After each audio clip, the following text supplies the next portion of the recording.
जी बेटा मैं आपको बता रही थी कि नेक्स्ट जो है वो 9 का टेबल आपने 5 तक रीड करना है। 9 5 ज़र क्या होता है 45, ठीक है। उसके बाद आपने सेकंड कम्यूटेटिव प्रॉपर्टी के मुताबिक 5 को पहले राइट कर लेना है और 9 को बाद में राइट कर लेना है। तो 5 9 ज़र भी क्या होगा 45।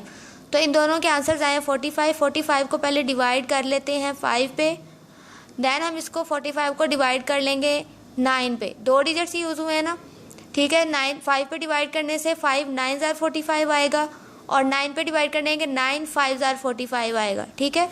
उसके बाद में देखिए आपने 8 का टेबल रीड करना है कि 8 7 तक। 8 7 ज़र क्या आता है 56। उसके बाद आपने इनकी प्लेसेस चेंज कर देनी है। 7 को पहले राइट कर लेना है और 8 को बाद में राइट कर लेना है। तो 7 8 ज़र क्या होगा 56। आंसर 56 आया। तो 56 को पहले डिवाइड कर लेते हैं हम 7 पे। तो 7 8 ज़र होता है 56। उसके बाद 56 को डिवाइड कर लेते हैं हम 8 पे। तो 8 7 ज़र होता है 56, ठीक है। उसके बाद ये नेक्स्ट देखिए 3 का टेबल 9 तक रीड करेंगे। 3 9 ज़र क्या होता है 27। उसके बाद प्लेसेस चेंज करनी है। 9 पहले लिख लें 3 बाद में। 9 3 ज़र भी क्या होता है 27।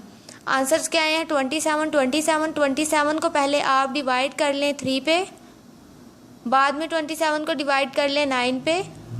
तो आपका आंसर जो है क्या आएगा 3 9 ज़र 27 होता है और 9 3 ज़र 27 होता है, ठीक है। नेक्स्ट देखिए 10 का टेबल आपने 6 तक रीड करना है। 10 6 ज़र क्या होता है 60। देन आपने इनकी प्लेसेस चेंज करनी है। 6 को पहले राइट करना है और 10 को बाद में राइट करना है। तो 6 10 ज़र भी क्या होता है 60। उससे वेरी नेक्स्ट इसका डिवीजन फैक्ट लिखना है। आंसर्स क्या है 60 को पहले डिवाइड कर लेते हैं 6 पे, फिर 60 को हम डिवाइड कर लेंगे 10 पे, ठीक है। 6 पे डिवाइड करने से आंसर 10 आएगा। 6 10 ज़र 60 होता है और 10 पे डिवाइड करने से आंसर 6 आएगा क्योंकि 10 6 ज़र 60 होता है। उससे वेरी नेक्स्ट देखिए 4 को मल्टीप्लाई करना है आपने 6 के साथ। 4 6 ज़र क्या होता है 24, ठीक है। उसके बाद आपने इनकी प्लेसेस चेंज करनी है। 6 को पहले लिख लेना और 4 को बाद में लिख लेना है। तो आंसर फिर भी क्या आएगा 24 आया है। तो 24 को पहले डिवाइड कर लेते हैं हम 4 पे। तो 4 पे डिवाइड करने से आंसर 6 आएगा क्योंकि 4 6 ज़र 24 होता है। उसके बाद 24 को हम डिवाइड कर लेंगे 6 पे। तो 6 4 ज़र 24 होता है, ठीक है।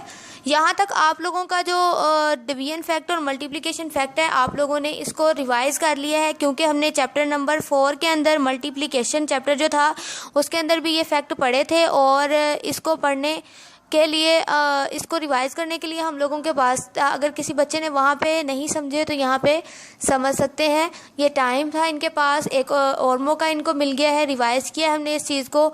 तो डिवीजन और मल्टीप्लिकेशन को समझने के लिए मैंने आपसे पहले ही कहा था इसको सॉल्व आउट करने के लिए आपको टेबल्स आने बहुत ज़रूरी हैं, ठीक है।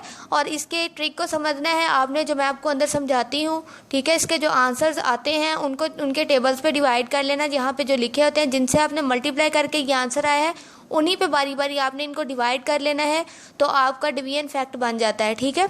तो आपने टेबल्स को अच्छे तरीके से याद करना है। टेबल्स आपने बिल्कुल नहीं भूलने, ठीक है। टेबल्स ही इसका जो है वो बेस है इसकी। अगर बेसिक नहीं आपको टेबल ही नहीं आते होंगे तो आप इसका एक भी क्वेश्चन सॉल्व आउट नहीं कर सकेंगे, ठीक है। तो आपने इनको टेबल्स को अच्छे तरीके से तैयार करना है ताकि आपको ये करने में मुश्किल पेश ना आए। चलें जी, अल्लाह हाफिज़।